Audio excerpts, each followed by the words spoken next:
again, I'm here with Tristan, it's my son-in-law. I think I need to choke him at least once. Hopefully you guys have been practicing that shin guard stuff. We'll get into that again tomorrow.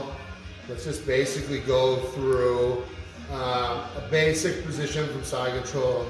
We use this choke quite a bit. It's called the Papercutter. All right, we use it in a bunch of different ways. We try to use it in transition. We can do it right from side control. Again, Tristan has no idea what's coming, okay? So he'll probably play into my tricks really simply. All right, so lay on your back, Tristan, with your head this way. Right here, buddy. All the way around. Spin, spin, spin. Feet this way. That's it, buddy. So, all right. So most people, if they're laying here, they'd have their knees up, right? They're trying to protect their body here like this because they don't want me to squish them, okay? So he'll have his hands in here. If he has these bridges, it makes it so it's not so hard to squish him, okay? But again, guys, if you just go to this position, you've locked yourself in place. There's nowhere to go. You have no hips, you have no control. Sometimes you see in the UFC, they put their foot down and they put their foot up here like this, right? You see this, I'm sure you've all seen this. This is crazy talk because this makes him pinned to the ground. There's not a lot of movement here, okay? And it actually is gonna help me with my choke.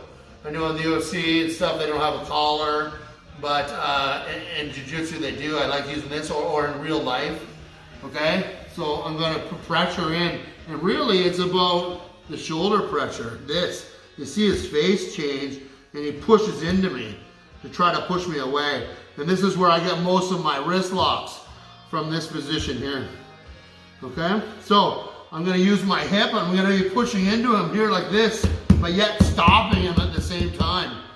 I'm gonna come across his face. I don't lose pressure. I push on his face. You see what I did? That is not comfortable. Tristan, how do you think, buddy? Not nice. He can't push me away because he's pushing against his own face. Okay? All I'm going to do is I'm going to slide my thumb in there and get my hand right in. You see how I beat because I moved his face? That's the idea. Okay? He's going to try to push my hands away and stuff. But all I have to do is lift my elbow, reach around, control his leg, and drive into him, which he'll tap. Okay? All right? Now, okay? Yeah. So again, you need to push the face to get the grip. Or if you don't, if he turns towards you, it's gonna be hard, or he'll have his hands up here and he'll be messing with you, see? Then you would have to attack the hands, all right? Instead, you push the face, you look right in there, you see? I get right in there nice and tight, okay?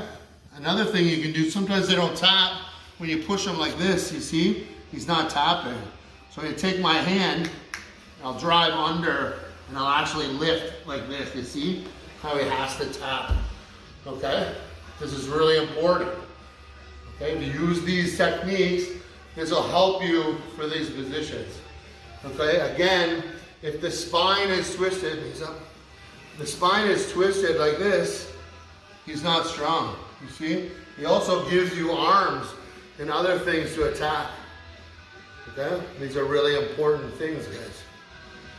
Does that make sense? How do you feel, buddy? Great. You all right? Yeah. All right. Thanks, guys. See you tomorrow.